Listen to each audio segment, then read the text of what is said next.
Hey guys, welcome back to Pristine's Reads.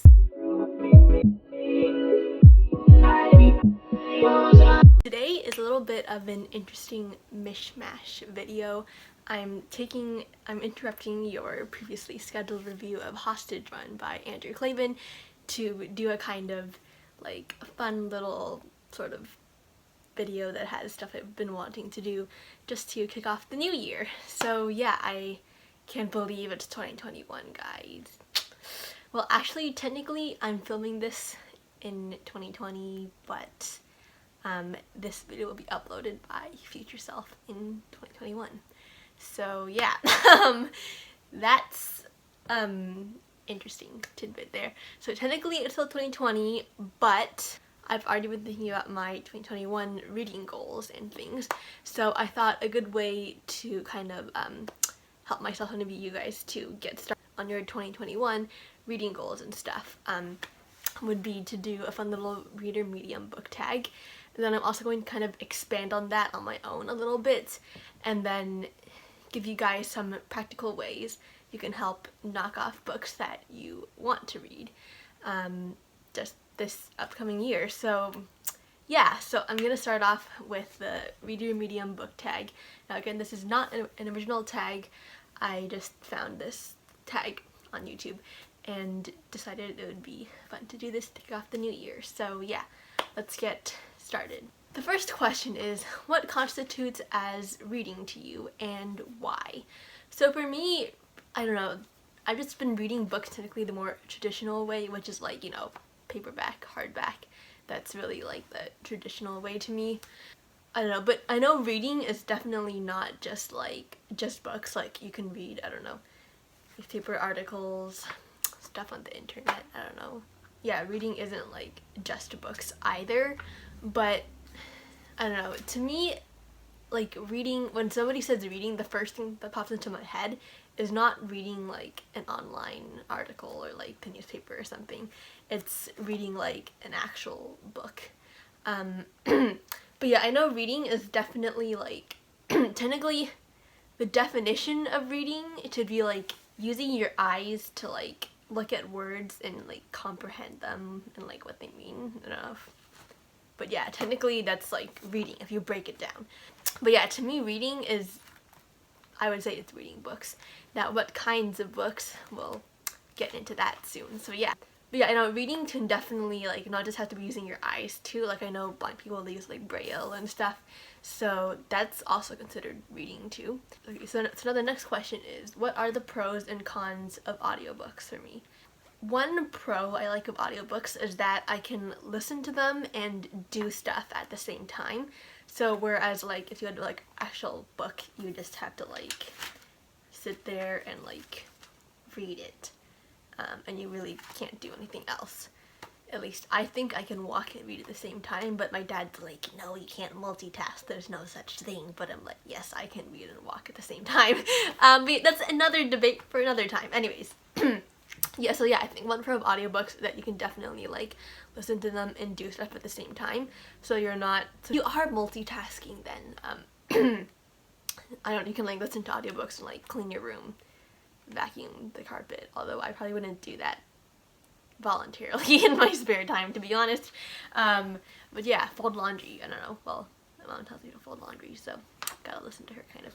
But yeah, the cons of audiobooks, I think, is that sometimes it can be really easy, for me at least, to just like tune out the audio and focus more on like what I'm doing instead. And also like when I'm listening to them, it's kind of like if I'm not doing anything else, I just feel like sitting there staring off into space, and sometimes I can like start thinking about other stuff and not about the book that I'm listening to.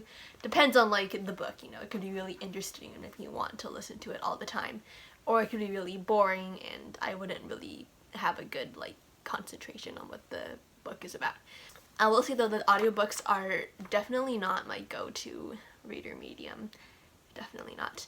So yeah, next up, the next question at least is, what are the pros and cons of ebooks for you? So, I think a pro of an ebook is that like obviously you carry it on a device, right? So it's easy to take with you everywhere.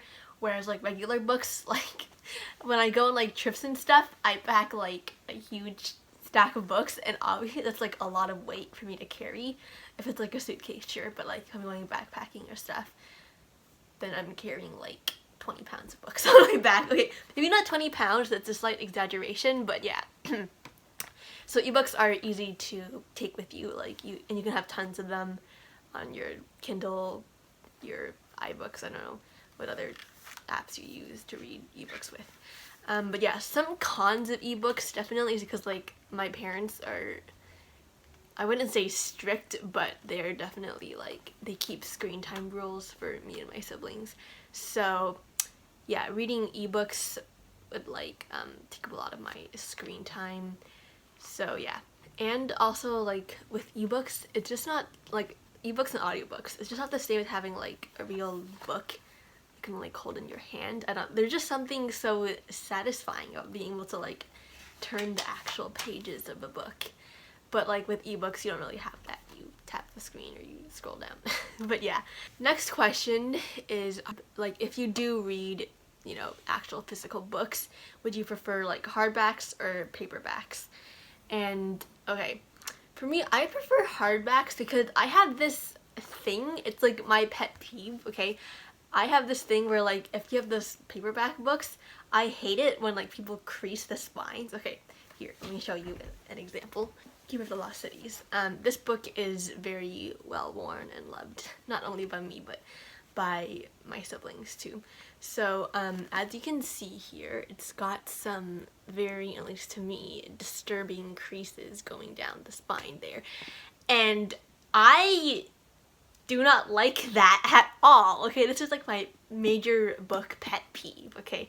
I hate it when like, okay, just the record, my siblings made these creases, not me. So like, for example, this book. I got it not super recently.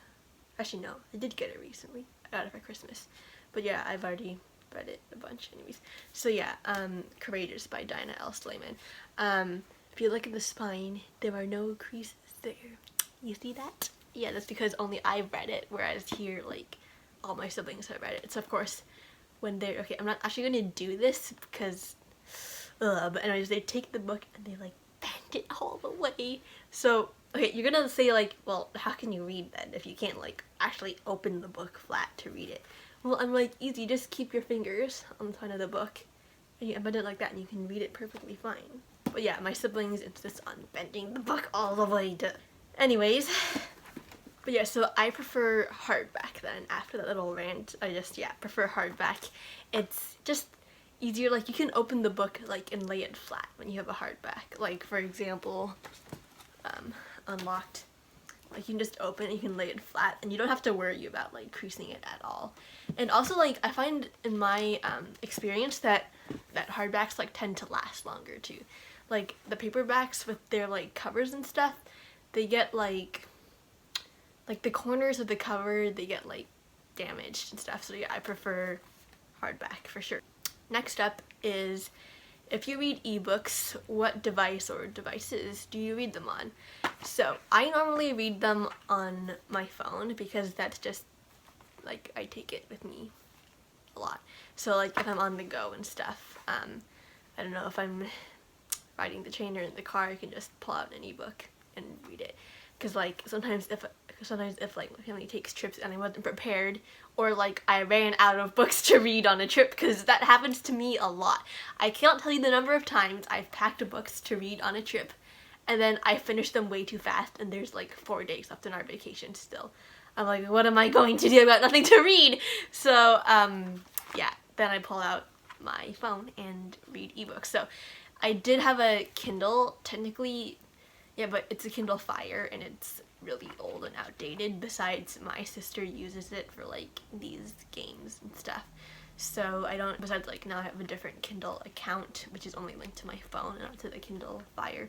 So yeah, but yeah, I used to use that when I was a bit younger, like, okay, only 10. I used it mostly when I was like 10 or 9, at least I used it more.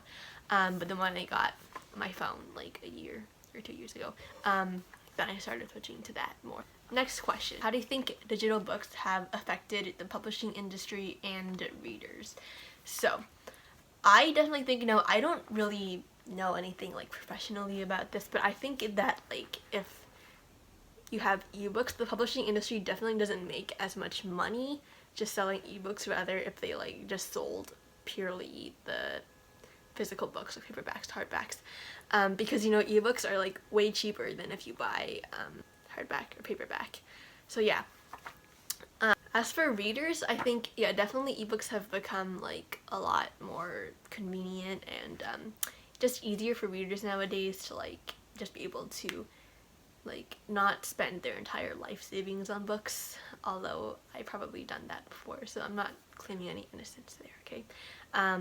I definitely, of course, don't know anything about like the actual publishing industry and how much money they make, like ebooks versus physical books, but yeah.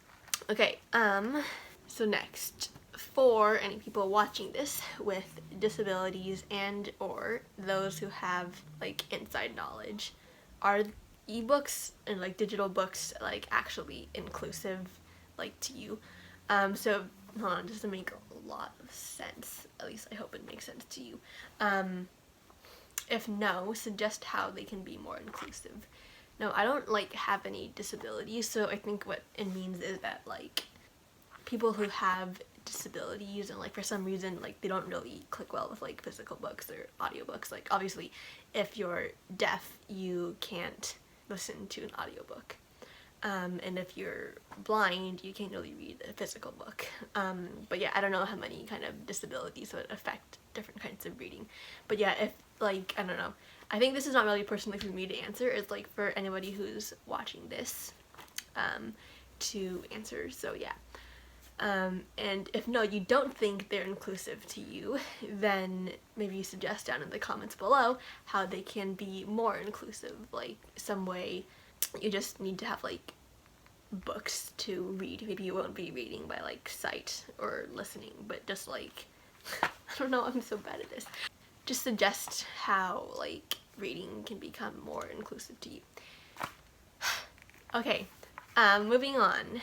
If I could only read, or if you could only read 2 mediums for the rest of your life, pick the 2 mediums, you know, audiobook, ebook, paperback, hardback, you could read for the rest of your life, and then why.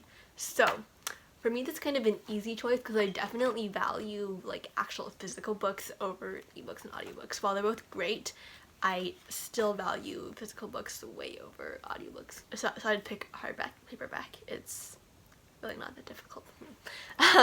Yeah, so not to say that ebooks and audiobooks aren't great, they both have their own pros, but like that lined up with physical books, I definitely pick physical books. So yeah, hardback and paperback for the win. So that's the end of the Read Your Medium book tag, and yeah, so that's some of the book tag. Now again, this is not an original book tag. I found this video on YouTube, so I'll link the original tags video in the description below. So now, that being done, I'm going to share with you guys a bit about what my reading goals for 2021 are and how I'm going to accomplish them, and then I'm going to give you guys some tips on how to accomplish your reading goals. So yeah, make sure to comment down below with what you want to read, or just basically how much you want to read in this upcoming year. So yeah, okay, so let's jump straight into my reading. I definitely think that you don't have to be bound by a number of books like to read in a certain period of time. For example, like in 2020 I read 260 something books. It is probably 265 maybe, I don't know, maybe almost 270, but yeah, I'm not sure exactly. But I have a Goodreads, like the app Goodreads, it has like a 2020 reading challenge, and I originally at the beginning of the year I set that for 100 books, and then I hit 100 books by like May or June, and then I had to change that, obviously, so I kept changing it. I changed it to like 150, and then I hit that by like September. I don't know, I can't remember exactly, but yeah, I kept changing it until it reached like 260, and I think even then I passed it now. But yeah, so But yeah, I definitely did not expect that I'd be able to read 260 books like during the entire last year. Technically right now when I'm recording this, it's still this year. Yeah, confusing, I know. But technically, according to my challenges in Goodreads, I only read 40 books in 2019, and like, I was like, what? 40, 260 doesn't like line up from there. But like, I only started like actually actively starting to use Goodreads in like September, because like technically I got Goodreads in like 2018, but then it was like connected to my iPad, so I couldn't like update it as much as I could now, whereas I have my phone. So I can update my reading progresses and keep track of what I've read and want to read much more easily. Much more easily, that's not right. Just more easily. I'd say that Goodreads is definitely a great tool for you to keep track of your reading goals and to like stick to them, because they'll give you like, you know, your certain books behind schedule, or your certain books ahead of schedule, or you're right on schedule, and etc. So they give you like helpful things there. So yeah, by the way, if you haven't already, make sure to follow me or friend me on Goodreads so you can see what I'm reading and I can see what you're reading too. Not to sound creepy or anything, but you know. Anyways, so yeah, back to the topic. So, for my reading goal in 2021, I think I'm gonna set the number at like 275. Maybe pushing it a bit. I can probably do it. Probably. We'll see. But yeah, just so you know, like audiobooks and ebooks, they count too, as well as rereads. Because I definitely have not read 260 like new books in 2020. In fact, probably like 80% of them are rereads. Yeah, anyways, that's probably gonna be my reading number goal for 2021. But yeah, again, your goals don't have to be like a number. Whether your goal is simply just like, oh, I want to read more, that's fantastic. By all means, read more. I'm all for that. So now I'm gonna share some helpful tips on how to accomplish your reading goals. So, first off, I know probably maybe a big issue, well, not maybe a big issue, but definitely an issue that I bet we've all faced before probably is money. Like, you know, books can be expensive, especially when you're buying like an 8-book series and you really want to read all of them, but you don't have the money to, or you have to wait for a while until your birthday or Christmas comes so you can get your birthday or Christmas money and then go buy your books. So yes, I have been there before. Trust me, I have been there before. But there are certain ways you can help it not become such a big obstacle. So for example, audiobooks and ebooks definitely cost much less than paperback and hardback. So if you like ebooks and audiobooks and you like read just those and they save money for you, that's awesome. But you know, as for me, ebooks and audiobooks aren't really my go-to. So in terms of buying like actual physical books, there's really no way to like save half off unless you find like some crazy good coupon for like Indigo or Amazon. But yeah, so some of the things that I've just like picked up over the years, over the course of my reading journey, I've learned to definitely always ask for books for birthday and Christmas presents. And I make sure that my brother is following me on Goodreads so he knows what I want to read, and then he can tell my parents what I want to read. I know that seems kind of like weirdly selfish, and it probably is, but yeah, I'm just letting them know what I want to read. So yeah, don't judge. So yeah, and I definitely find that whenever my like grandparents or relatives give me like money, then I'll definitely put it towards books. But yeah, I don't have a strict schedule on when I'll get like new books, but for example, I know like some of my authors, like, you know, they have upcoming releases soon. I know that I'll save my money for those books rather than just like looking around aimlessly for books to buy just because I want to read new books. So yeah, if there were like books coming out to a series that I was following, then I definitely save money for those so that I don't just buy a bunch of new books and then go back later. I'm like, oh, I have no money to buy this next book in this series that I really want to keep reading. So yeah, definitely be wise about what books you're getting and like just basically what to spend your money on. And also I found for me that like buying other stuff definitely has taken like a backseat to buying books. And I'm not saying that I like don't spend any money on like clothing and necessities, because I do have to do that. And I mean, my parents are awesome in that like they pay for like obviously like food, clothing, at least like clothing that I need. Clothing that I want, I have to pay for myself, but clothing that I need, they'll get for me. Yeah, why am I talking about this? I'm talking about like how to save money with books. What am I talking about?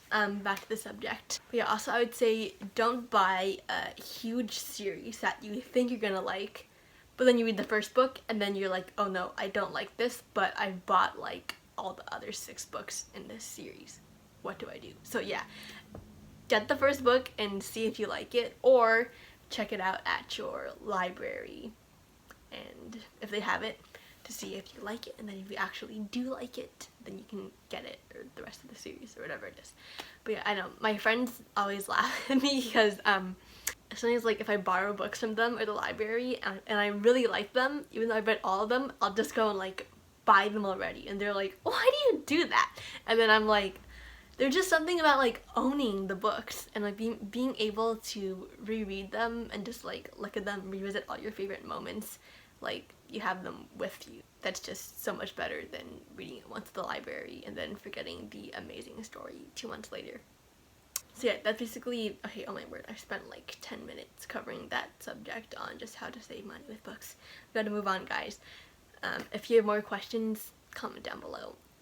Yeah, so next up, I'm gonna give you guys some tips on how to actually accomplish your reading goals. So I know it can be hard when you have like so much other stuff to do, like it's just schoolwork, hey, chores in general, just like life, you gotta do stuff.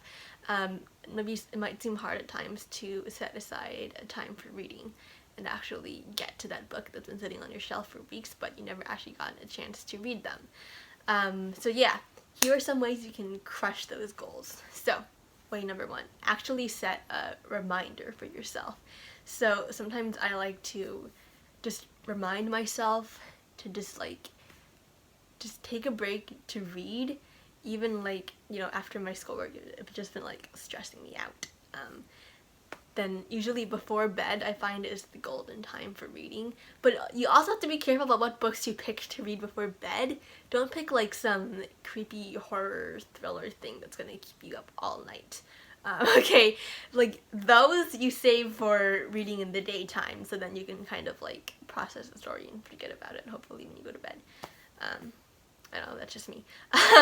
But yeah, so yes, do be careful about what kinds of books you pick to read before bed.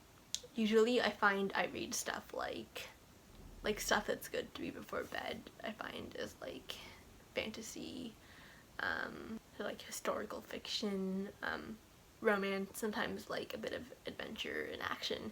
Like I just don't read like thrillers or mysteries that verge more on the spookier side before bedtime. Hey, if you can read this before bedtime and not have like to be kept awake for 2 hours just thinking about the book, then by all means go ahead and do that. But yeah, anyway, so reading before bed has always seemed to be like the sweet spot for me. And also if you get up early too, you've got more time to read.